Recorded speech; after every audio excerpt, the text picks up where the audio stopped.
দেবী মা দুর্গা তার অভিশাপে এটা হয়েছে। পিতৃপক্ষে পুজো উদ্বোধন, হিজাব পরে পূজা উদ্বোধন মা দুর্গা মেনে নেননি। রেকর্ড বৃষ্টিতে কলকাতায় ভয়ঙ্কর চেহারা, কার্যত স্তব্ধ গোটা শহর। জলের তলায় গাড়ি, ঘরের মধ্যে জল, রাস্তায় নেই বাস, চারদিকে সাধারণ মানুষের হাঁসফাঁস। সকাল থেকে সন্ধে চরম দুর্ভোগ। এই মুহূর্তে আমরা দাঁড়িয়ে রয়েছি যাদবপুর থানা থেকে ইএম বাইপাস যাওয়ার যে কানেক্টর রয়েছে, সংযোগকারী রাস্তা, সেই রাস্তার ওপরে রাস্তার দুটো লেন আপ ডাউন দুদিকেই কিন্তু একই রকমভাবে কার্যত একটা চৌবাচ্চার আকার নিয়েছে এবং তার মাঝে যান চলাচল অত্যন্ত সতর্কতার সাথে করতে হচ্ছে। অধিকাংশ জায়গায় যানবাহন খারাপ হয়ে যাচ্ছে, যে কারণে রাস্তায় গাড়ি চলাচলের সংখ্যা অত্যন্ত কম। কি পরিস্থিতি রাস্তায়? গাড়ি ঘোড়া কিছু আছে? না, হেঁটেই আসছি আমরা গড়িয়াহাট থেকে।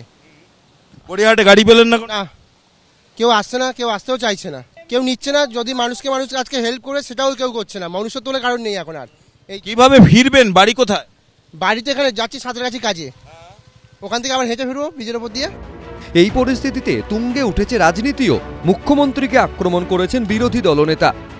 খুব পরিষ্কারভাবে আপনাদের বলছি, শনিবার দিন পিতৃপক্ষে যে 3টে পুজো উনি উদ্বোধন করেছিলেন, তার মধ্যে হাতিবাগানে হিজাব পরে, শ্রীভূমি স্পোর্টিং হাতিবাগান সার্বজনীন টালা প্রত্যয়, এই মুহূর্তে ক্যামেরা পাঠান। থই থই করছে জলে। সর্বশক্তিমান মা দুর্গা এই পাপ মেনে নেননি। এই লোকটাকে তাড়াচ্ছে না কেন?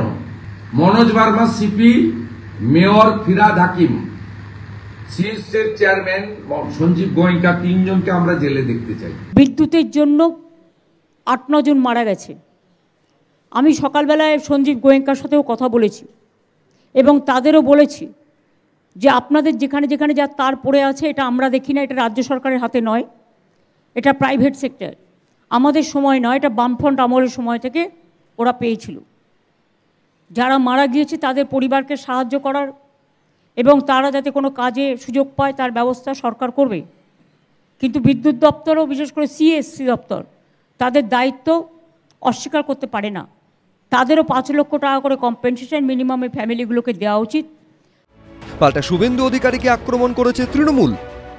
রেকর্ড পরিমাণ বৃষ্টি হচ্ছে একই সময়, আবহাওয়া দপ্তর বলছে, সবাই দেখতে পাচ্ছেন। সরকার আর পুরসভার ব্যর্থতা।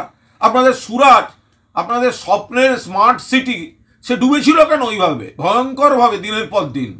কোথায় ছিলেন যখন মুম্বাই ভাসছিল, দিল্লি ভাসছিল? তো সেখানে তাহলে সরকার আর পুরসভা কি করছিল? আঙুল চুষছিল। কিন্তু বিরোধীদের প্রশ্ন একটাই, বৃষ্টির আগাম সতর্কতা সত্ত্বেও কি করছিল পুরসভা? 7 জন মানুষের মৃত্যু হয়েছে বিদ্যুৎ পৃষ্ঠ হয়ে। যখন অবস্থা আরো খারাপ হবে, সব দোষ প্রকৃতির ঘাড়ে চাপাবে বাংলার মুখ্যমন্ত্রী মমতা ব্যানার্জি। বিপদ আপদ যখনই হয় প্রকৃতির উপরে, আর নিজের দায়িত্ব তিনি ঝেড়ে ফেলতে পটু, আমরা সবাই জানি। তাই দেখে যান বাংলার মানুষ এই বাংলার মুখ্যমন্ত্রীর উন্নয়নের চেহারা। এখন মেয়র সাহেব আসবেন, হাকিম ববি, তাকে বলবো, ওহে হাকিম ববি, এটাই কলকাতার তোমার দিদি মমতা ব্যানার্জির উন্নয়নের প্রকৃত ছবি। ইস্ট ক্যালকাটা ওয়েটল্যান্ড কার্যত ধ্বংস করা হয়েছে, নিকাশি নালা বন্ধ, খালবিল জলাজমি বুঝিয়ে নির্মাণ, কর্পোরেশনের নিকাশি পাম্পগুলো অকেজ। এগুলো কি প্রকৃতির ব্যাপার?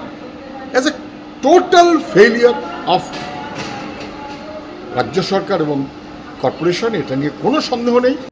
প্রাকৃতিক দুর্যোগ নিয়ে রাজনীতি নতুন কিছু নয়, সব দলই এই দোষে দুষ্ট। কিন্তু বর্তমান পরিস্থিতিতে মুখ্যমন্ত্রীর গলায় শোনা যাচ্ছে পরামর্শের সুর। মিথ্যে নিয়ে, দুর্যোগ নিয়ে খেলা করবেন না। যারা দুর্যোগকে নিয়ে রাজনীতি করেন তাদের আমি ধিক্কার জানাই। দুর্যোগের জেরে সমস্যায় পড়লে যোগাযোগের জন্য নবান্নের তরফে হেল্পলাইন খোলা হয়েছে। নম্বরগুলি হল 033-2214-3526 এবং 033-2253-5185। এছাড়াও টোল ফ্রি নাম্বার হল 8697981070 এবং 1070। রঞ্জিত হালদার, অভিজিৎ দত্ত, উজ্জ্বল মুখোপাধ্যায়, এবিপি আনন্দ।